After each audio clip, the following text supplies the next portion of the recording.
I need to talk to you about the Queen Elizabeth's National Memorial, late Queen Elizabeth II's National Memorial.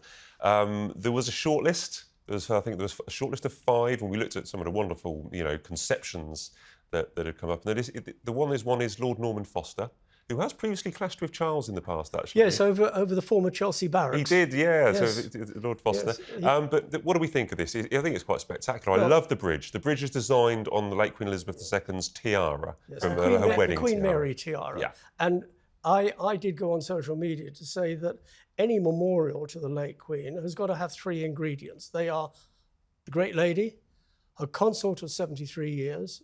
They've been in love with each other for 80 years. Because they first met in 1939, and a horse. And it's got to be a horse. Of course. And it's there. How it's interpreted by who's ever going to be doing the sculpting. I think the bridge is a good idea. The bridge is lovely. That sort of Queen Mary tiara, the one that the Queen wore at coronation. You knew her, you worked with her, you spoke to her, you were friends with her, possibly. Well, not friends. They offer friendliness, not friendship. What do you think she would have thought about this memorial? She would have thought they'd probably got it right. The other interesting thing that nobody has mentioned, and I fail to understand why, maybe it's because they're too young to know. Sorry, I'm being a bit of an ageist here. Please. But the whole of the setup in St James's Park is a stone's throw from the memorial to King George VI and Queen Elizabeth, the Queen Mother, which is just across the other side of the Mall on the northern side. Fitting. So it's in sight. Yeah. Okay. And I think that's a good move. It's hard to find a figure in history that is more beloved than Queen Elizabeth II here in Britain and all over the world. And it really was a tall order to get it right. It's good to know that you think she would like it. I saw it and I thought it was wonderfully done. As you said, I loved the bridge idea because it's quite simple but very unique and it looks fantastic. So I'm really looking forward to seeing that when that's all finished.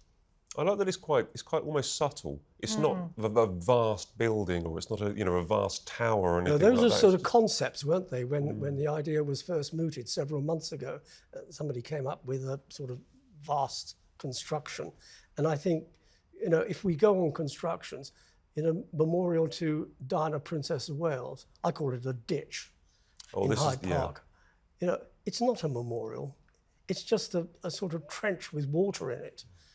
Which is a great pity. But I think late Queen would approve of what is being conceived in memory of her. And it has to be something very special. And I think some of the best memorials are ones that have that immersive element where it isn't, I know there's obviously statues involved in this one, but having something like a bridge, it does seem very simplistic, but you then walk across it and in that moment, you're having that moment of reflection. You're not just sort of standing still or it's a connection, isn't it? Yes, it's that moment of connection, and it's just a very subtle way of doing that. I thought it was really well done. The one thing that does concern me is the statues that we see in the artist impressions. They are just artist impressions. The sculptor has not been decided on, and the actual design of the statues has not been decided on.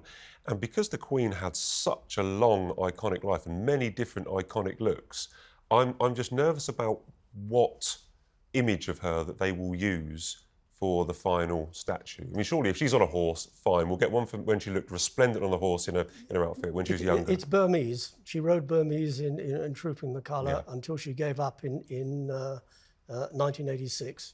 And it's important that Burmese does feature in 1996. But in terms of the way she looks and what period they take, that's going to be a very difficult decision to take. You don't want them looking old because they were old. You want them being representative of who they were. And that's a difficult ask for any sculptor. How involved do you think the King and say Prince William will be in choosing that final picture? Yeah, that's a great thought. I'm just wondering, because of course there are a lot of people that are involved, and it's going to be a public space, but it's also it's mother and grandmother. Yes, there'll be approval from him, like the sort of casts that are made on coins and banknotes that they're presented to him by the Royal Mint for approval, and likewise with stamps. So I think they'll be placed, ideas will be placed before him. But at the end of the day, it's the decision of the committee to come up with the right, and they've got to get this one right. Yes.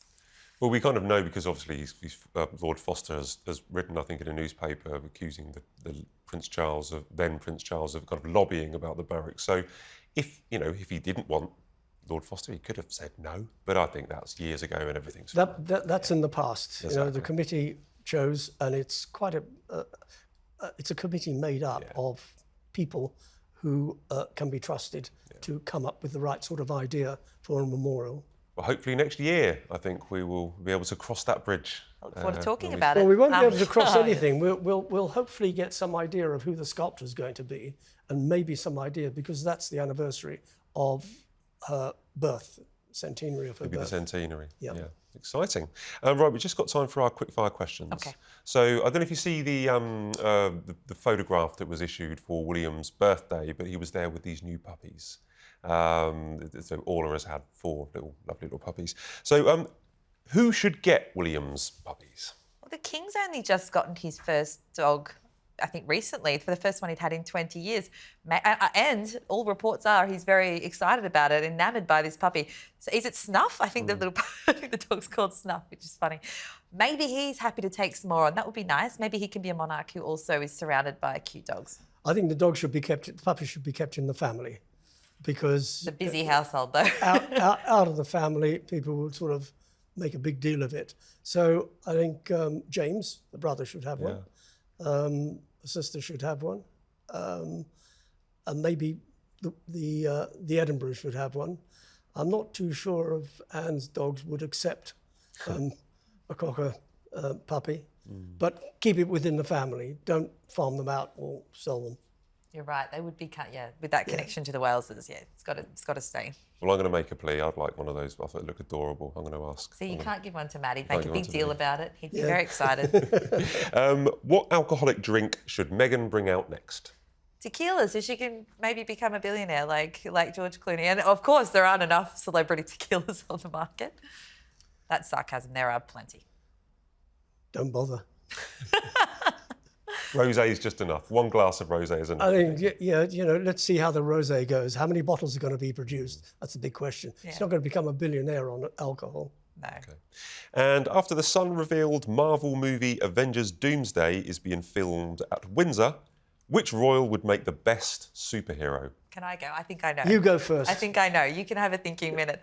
So I was picturing them all sort of in that superhero look. It's got to be Mike Tindall, right? I know he's royal sort of adjacent. I think it counts. But he looks like he could be one of the Avengers. You could see him in one of those outfits, sort of running around saving the world with them, because he's got the big rugby physique. That's my answer. Yeah. How far royal are you prepared to spend? I think the immediate royals, the 7 that are doing the key jobs, they should be pushed to one side, because we had the debacle. You won't know about this. You might remember it. 1987 Royal Knockout, where you had a number of royals. Yeah, it was an embarrassment.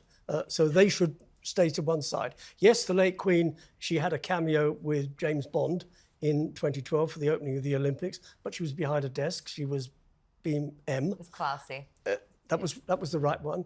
Her Platinum Jubilee in 22, yes, she played opposite Paddington Bear, which was terrific, but only she could have done that. So I think the bulk of the royals should step to one side. And if you want to have somebody who's on the edge of the royals, I think Mike Tindall's probably is the right one. Or even Zara. Oh, yes. The Tindalls.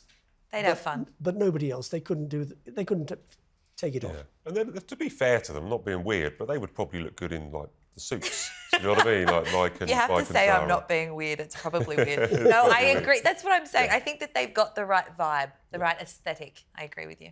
Wonderful. Oh, right, thanks, We'll go guys. for the Tindalls. Tindalls all round. 2. Lovely. Right, well, we've covered a lot. I've had a lovely time. So thanks very much for both of you coming. Thank you. Thank you.